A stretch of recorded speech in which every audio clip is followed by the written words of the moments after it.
Hey there! Welcome to another deep dive.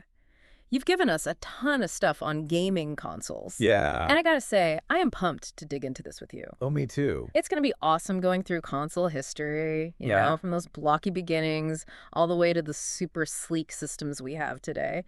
And Yeah, uh, same. and we'll even try to peek into what the future holds for gaming. You know what I think is really interesting about consoles? What's that? They're kind of like these hmm time capsules of technology. Oh, We totally. can trace not just how graphics have gotten better, but how gaming has Yeah. pushed the limits of what we can even do with technology. Totally. Okay, so get this. This one really blew my mind. The Magnavox Odyssey. From way back in 1972. You know, the granddaddy of all home consoles? Okay. It used actual overlays that you had to put on your TV screen. Can you imagine that? Yeah.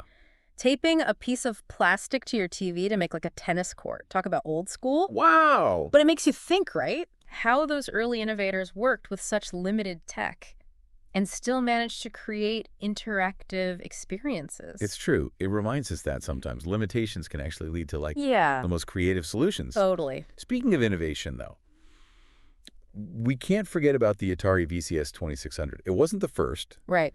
but it really brought gaming home to everyone. Mm. Late 70s, early 80s. That cartridge system, Yeah. that was revolutionary. It was instant entertainment. Pop in a different game and boom, Yep. you're in a whole new world. But with the Atari, wasn't it also a case of too much too soon? Mm. Like, didn't that lead to the big video game crash of '83? Well, the Atari's success definitely led to a ton of new consoles and games, but a lot of them were rushed Yeah. and not very good. Yeah. It became a classic example of quantity over quality, Yeah. and consumers just lost trust. Yeah. The market got super oversaturated, Yeah. especially with home computers becoming a real option for gaming. That crash was a tough lesson for the whole industry. It definitely shows that even in a booming industry, innovation has to go hand in hand with quality and understanding what people actually want. Absolutely. Couldn't have said it better myself. Right. But you know what they say? Every ending is a new beginning. Mm-hmm. And that's where the NES comes in.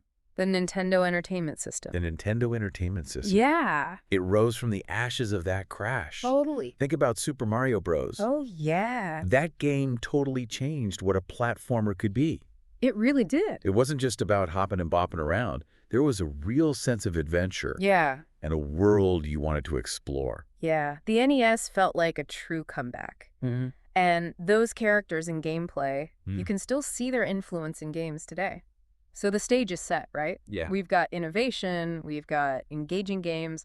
What happens next in this console evolution? Well, the 90s, that's when the console wars really heated up. Oh, yeah. Sony jumps into the ring with the PlayStation, and their use of CD-ROM technology, that wasn't just a step forward. Right? It was a giant leap. Yeah. Games could suddenly be bigger, Yeah. more complex, Mm-hmm. with graphics and sound we'd never seen before. I remember being completely blown away by the cutscenes.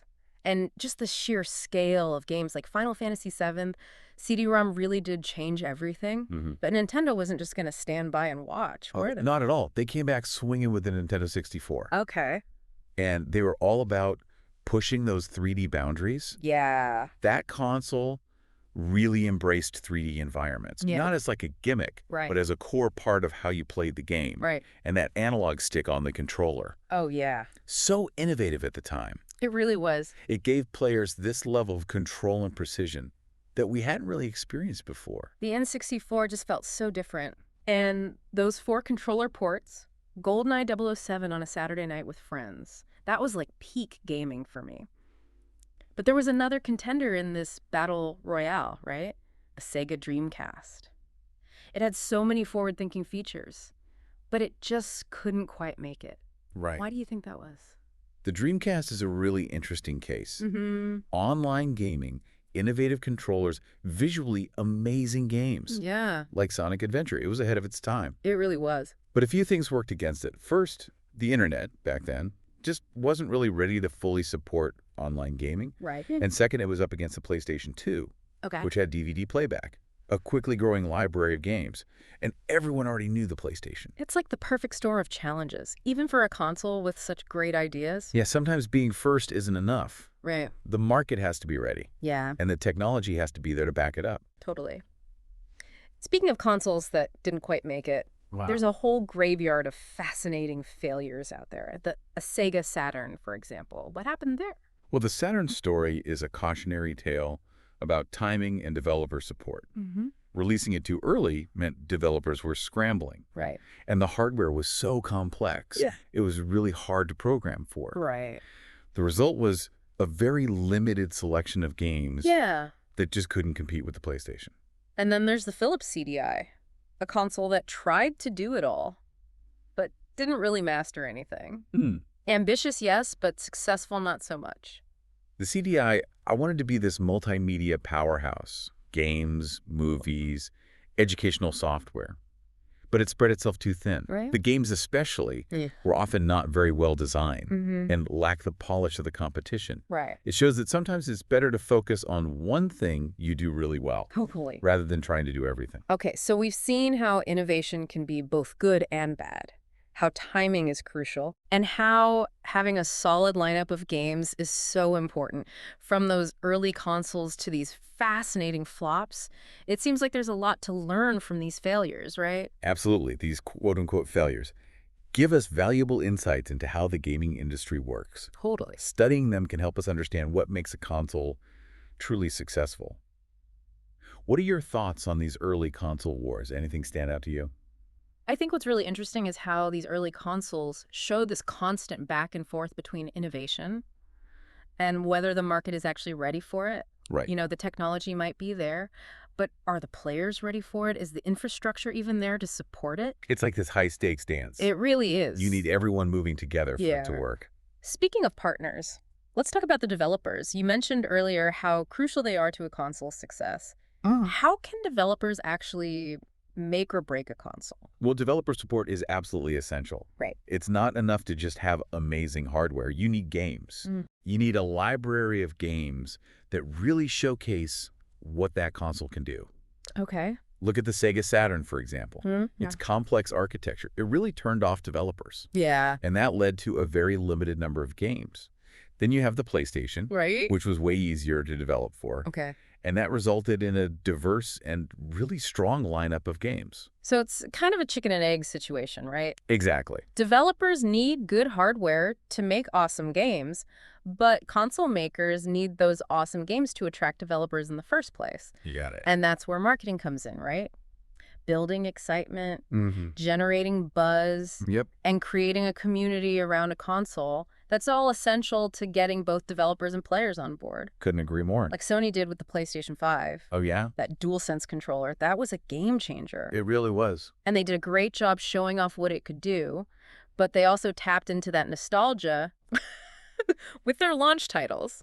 They had this mix of new, innovative experiences and reimagined classics. Yeah, Sony really understood their audience. They did. And what would get them excited. Totally. They built this strong brand identity. Yeah. And that's something all successful console makers have. This clear vision of what they stand for. Right. And who they're going after. Okay, so we've got Sony knocking it out of the park with the PS5. Microsoft is holding their own with Xbox Series X, focusing on power and backwards compatibility. But where does Nintendo fit into all of this? They've always kind of done their own thing, haven't they? Nintendo is the wild card. The innovator that's always pushing boundaries. Totally. The Switch is a perfect example of that. This hybrid design.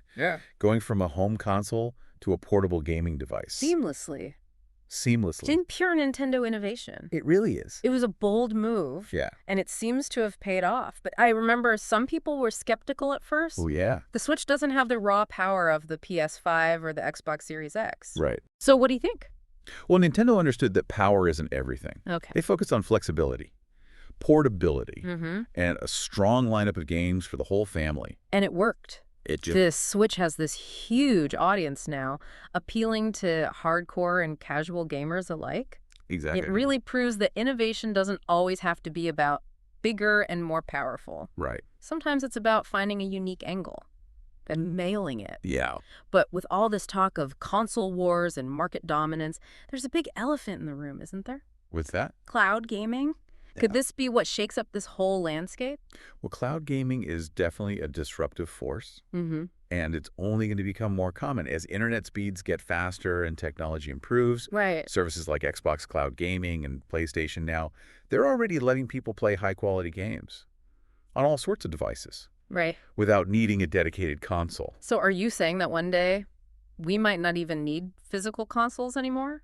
It's possible. That's a pretty big shift. But I guess consoles offer a certain level of control and ownership that a lot of gamers really value. Yeah. You can customize your setup, Right. build a collection of physical games, Mhm. and have a dedicated device that's made for gaming. And while cloud gaming has gotten a lot better, it still has problems like latency and bandwidth limitations. Yeah, those are still challenges. Yeah, those issues might not bother casual gamers too much, but for competitive players, that lag can be the difference between winning and losing. Absolutely. It's interesting to think about how these different needs and preferences will shape the future of gaming. It is. But for now, at least, consoles seem to be holding their own. So how do you see them evolving in the next few years? I think we'll keep seeing improvements in processing power and graphics, Okay. pushing towards even more immersive and realistic experiences. Right. VR and AR will likely play a bigger role Mm-hmm. as the technology gets better. And then there's AI. The potential there is just mind-blowing. It really is. Imagine NPCs powered by AI. That can adapt to how you play, Oh, what? creating these truly dynamic and unpredictable encounters. Or games that learn what you like and create personalized experiences. The possibilities are really exciting. They are. It's about creating experiences that aren't just visually impressive, Right. but also more intelligent and responsive to the choices players make. But beyond all the technology, it's important to remember that gaming at its core is a social activity. Absolutely. And we've seen that evolution, right? From those days of crowding around an arcade cabinet to the huge online communities we have today. Exactly. And those communities have had a massive impact on gaming. For sure. They've driven demand for certain features, given feedback to developers, and created a sense of shared experience that goes way beyond the games themselves. Yeah, think about the modding communities. Oh, yeah. That added tons of gameplay to games like Skyrim and Grand Theft Auto. Really? Or the speedrunning communities, Right. pushing the limits of what's possible in games like Super Mario Odyssey.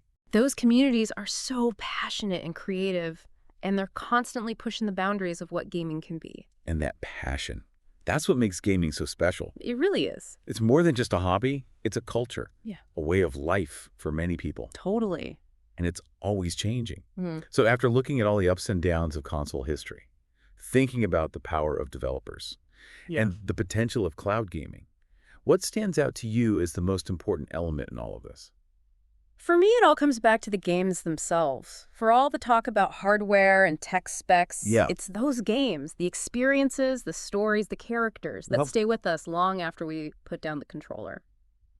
So for this last part of our deep dive, Okay. let's celebrate those games. You know, those iconic franchises that have shaped not just gaming, but pop culture as a whole. It really is amazing how some games just go beyond being games. Yeah. Like, think about the early ones. Pac-Man, Space Invaders, Donkey Kong. Oh, yeah. Such simple concepts. Yeah. But they captured the imagination of millions. They weren't just games. They were cultural events. Those 8-bit sounds and graphics, they still have this magic to them. They do. But then came a game that, for me, really changed everything. Super Mario Bros. Oh, yeah. It wasn't just a huge step forward in terms of gameplay. It was world building. You weren't just beating levels anymore. You were exploring this vibrant, interconnected world. Super Mario Bros. Yeah. It was like a masterclass in level design, It really using is. every pixel to create this sense of place and possibility. And it wasn't just the visuals, Right. the music, the sound effects. They all came together to create this immersive experience that was unlike anything we'd seen before. And it started a franchise that's still going strong today. Totally. Mario, Zelda, Sonic the Hedgehog, these characters are global icons now. They are. Instantly recognizable, even to people who've never played a video game. What do you think it is about these characters that makes them resonate with so many people across different generations? Well, I think it's their universality. They represent these classic archetypes. Hero, the adventurer, the underdog. Right. But they also have so much personality and charm. Totally. They're relatable, even in these fantastical settings. Right. And their stories, while they might seem as simple on the surface, often deal with these universal themes, like courage, perseverance, good versus evil. It's that mix of familiar and new that makes them so timeless. Right. And as games evolved, so did the genres. Yeah. We saw the rise of first-person shooters, games like Doom and Quake, that really pushed the boundaries of what was possible. Doom especially, that was a groundbreaking game. It was. It wasn't just the immersive 3D environments. It was the speed, Yeah. the intensity, Yeah. the visceral thrill of playing it. It created a whole new language for action games. It did. And paved the way for the modern first-person shooter genre. And with online gaming becoming more popular, Right. those shooters took on a whole new life. Totally. Games like Halo and Call of Duty, they created this sense of community and competition that we hadn't really seen before. Halo 3 on the Xbox 360, that was a huge moment for online console gaming. Yeah. The social aspect, the competitive multiplayer, the rise of esports, it all contributed to the massive success of that franchise. And it wasn't just about the action. Right. Halo had a rich story, compelling characters, Mm. and this incredible sci-fi universe. That really drew players in. It Well, did. and it showed how online gaming could bring people together, build friendships, even rivalries, all centered around these shared experiences. Right. But alongside those action-packed games, there were games that pushed the boundaries of storytelling and artistic expression. Like what? Games like The Legend of Zelda, Ocarina of Time, which blended exploration, puzzle solving, and combat into this truly epic adventure. Ocarina of Time. It's considered a landmark achievement in game design. Totally. That innovative lock-on targeting system, the huge world filled with secrets, the emotionally resonant story. Yeah, It set a new standard for adventure games. it did. And it showed that video games could be more than just entertainment. They could be art. And speaking of pushing boundaries, we have to mention Grand Theft Auto III, a game that caused a lot of controversy with its mature themes and open-world freedom, but it also revolutionized the industry. Grand Theft Auto III was a turning point for open-world games. It was. That vast, detailed city, the non-linear gameplay, the willingness to deal with mature themes, Yeah, it felt truly groundbreaking. it did. And it paved the way for other ambitious open-world titles, like Red Dead Redemption and The Witcher 3, games that have blurred the lines between interactive entertainment and cinematic storytelling. It's amazing to think about how far game narratives have come, from those early text adventures to the complex branching stories we see today. Games have become powerful storytelling mediums. So where do you see game narratives going in the future? I think we'll see games that explore emotions and psychology even more deeply, Okay. games that challenge our perceptions and ask tough questions. Right. And with AI getting better, Yeah. we might see games with narratives that adapt to player choices in ways we can't even imagine yet. It's an exciting time to be a gamer. It As technology keeps advancing, who knows what amazing experiences are waiting for us? But it's important to remember that at the heart of it all, it's the human connection that makes gaming so special. Absolutely. Whether we're competing online or sharing stories about our favorite games, it's that shared passion, that sense of community that makes gaming such a vibrant and rewarding experience. Couldn't agree more. So as we wrap up this deep dive into gaming consoles, Okay. I want to leave you with this thought. Gaming is more than just entertainment. It's a reflection of who we are, our creativity, our desire to connect, and our endless fascination with exploring new worlds and possibilities. It's a constantly evolving world, It is. full of surprises and innovations, and Yeah. that's what makes it so exciting. We've journeyed through the console graveyard, explored the rise and fall of industry giants, and celebrated the games that have shaped our lives. But as we've seen, this is just one chapter in a much bigger story. The story of gaming is far from over. In fact, it feels like we're just getting started. And who knows what amazing adventures await us on the next level. Thanks for joining us on this deep dive into the world of gaming consoles. We hope you enjoyed the journey.